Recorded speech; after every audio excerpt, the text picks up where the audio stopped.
দেখো, আমার ছোট বোনের মেয়ে হয়েছে, দেখতে কি সুন্দর না? ঠিক একদম আমার মায়ের মতো চেহারা। বুঝলাম, তোমার ছোট বোনেরও বাচ্চা হয়ে গেল, সেখানে তুমি এখনো আমাকে একটা বাচ্চার মুখ দেখাতে পারলে না। আর কতদিন অপেক্ষা করবো আমি? তোমার রূপ দেখে তোমাকে বিয়ে করে আনাই আমার ভুল হয়েছে।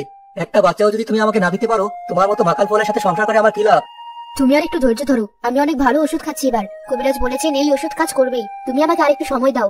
ঠিক আছে, আর 1 বছর দেখবো আমি। এর ভেতর তুমি যদি আমাকে সন্তানের মুখ না দেখাতে পারো, তবে রানী থেকে রাজ্যে কৃতদাসী হয়ে থাকতে হবে তোমার। তুমি রাজি না হলে তোমাকে রাজ্য থেকে বের করে দেবো। আমার রাজ্যে খাবার বেশি হয়নি যে তোমাকে বসে বসে খাওয়াবো। আর এমনিতেও অনেক সুন্দরী মেয়ে অপেক্ষা প্রহর গুনছে আমার রানী হওয়ার জন্য। আমি তোমার সব শর্তে রাজি, তবুও আমাকে রাজ্য থেকে বের করে দিও না। দেখো, আমার বড় বোন আমার ছেলে হওয়ার খুশিতে অভিনন্দন জানিয়ে আমাকে চিঠি পাঠিয়েছে, সাথে আমাদের সবাইকে তার রাজমহলে যাওয়ার জন্য আমন্ত্রণ দিয়েছে। আমি তোমাকে বলেছিলাম আমার বোন আমার সব চিঠি পড়ে, দেখেছো?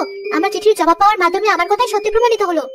এত বেশ খুশির সংবাদ, কিন্তু কবে কখন যাবো সেই সম্পর্কে কিছু বলেছে? না, আমরা যদি রাজি থাকি তবে তার একটা সময় বের করে আমাদের জানাবে। ঠিক আছে, আমি তো রাজি। তাহলে এবার ওদেরকে আমাদের আসার খবরটা চিঠিতে লিখে পাঠাও। তোমাকে আমার একটা সংবাদ দেওয়ার আছে। কি সংবাদ? সন্তান হওয়ার খুশির সংবাদ তো তুমি আমাকে এখনো দিতে পারলে না, আর কি সংবাদ দিতে চাও শুনি? তোমার জন্য চিঠি, পড়ে দেখো। এটা তোমার বোনের জামাই না, যে আমাকে অপমান করেছিল? সে এখন আমার রাজ্যে বেড়াতে আসতে চায়? হ্যাঁ, তুমি তাদেরকে আমাদের সুন্দর রাজমহল দেখাতে চেয়েছিলে, যা দেখে তাদের চোখ ধাঁধিয়ে যাবে। হ্যাঁ, আমার প্রাসাদ তো কম বড় আর সুন্দর না, এমনিতে তাদের চোখ ছাড়াবাড়া হয়ে থাকবে। কিন্তু আমার কাছে আরো ভালো একটা বুদ্ধি আছে ওদের মুখ বন্ধ করার, যা দেখে ওরাও তোমার মতো হতে চাইবে, তোমাকে আদর্শ হিসেবে মানবে। কি বুদ্ধি? তোমার এই প্রাসাদটা যদি পুরো সোনা দিয়ে নতুন করে সাজানো যায়। বলতো কি? এত টাকা তো আমার কাছেও নেই। আমি এমন এক লোকের সন্ধান জানি যে কম খরচে শুধুমাত্র সোনার প্রলেপ দিয়ে তোমার রাজপ্রাসাদকে নতুন রূপ দিতে পারবে। কেউ টেরও পাবে না যে এটা আসলে পুরোপুরি সোনা দিয়ে তৈরি নয়। এ তো খুব ভালো বুদ্ধি, আমি রাজি। যাও, তুমি এখনই ওই লোককে ডেকে আনার ব্যবস্থা করো। ভেতরেও কাজ করার জন্য প্রাসাদটা একদিনের জন্য খালি করতে হবে আমাদের। আমি রাজি, হাতে বেশি সময় নেই আমাদের, যা করার দ্রুত করতে হবে সব। কয়েকদিনের মধ্যে রাজপ্রাসাদে সোনালী কালার রং করে কাজটা সম্পন্ন করে। কিছুদিন পর তার ছোট বোন তাদের রাজপ্রাসাদে ঘুরতে আসে। সোনার প্রাসাদ দেখে তারা অবাক। রাজামশাই ভুল বলেননি তাহলে, আসলে তার ধন সম্পদের অভাব নেই।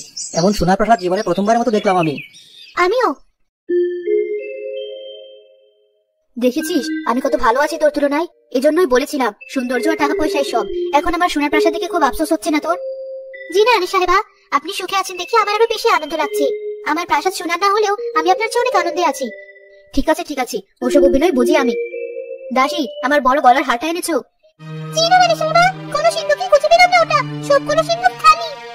বলো কি, টাকা পয়সা সব? জি মহারাজ, আমার মনে হয় যারা রাজমহলে সোনার প্রলেপ লাগাতে এসেছিল তারা সব চুরি করে পালিয়েছে। সেনাপতি বলেছে তাদেরকে কোথাও খুঁজে পাওয়া যাচ্ছে না, আর এই প্রলেপ সামান্য পানির ছোঁয়াতে খুঁজে পড়ে যাচ্ছে।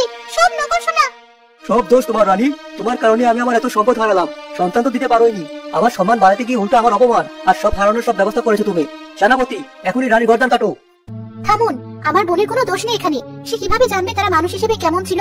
আপনারই উচিত ছিল সেই লোকগুলো সম্পর্কে খোঁজ নেওয়া। সে আমার রানী, তাকে নিয়ে তোমার মধ্যে কোনো অধিকার নেই।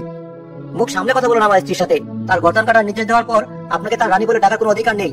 আমি তাকে আমার বোন হিসাবে আমার রাজ্যে নিয়ে যাবো, আর আপনার বর্তমান অবস্থায় আমাকে থামাতে পারবেন না। আপনি আপনার ধন সম্পদ বৃদ্ধিতে মনোযোগ দিন। আবার আমি বারবার তোমাদেরকে এত ছোট করার চেষ্টা করার পরও তোমরা আমাকে বাঁচাচ্ছ। হ্যাঁ।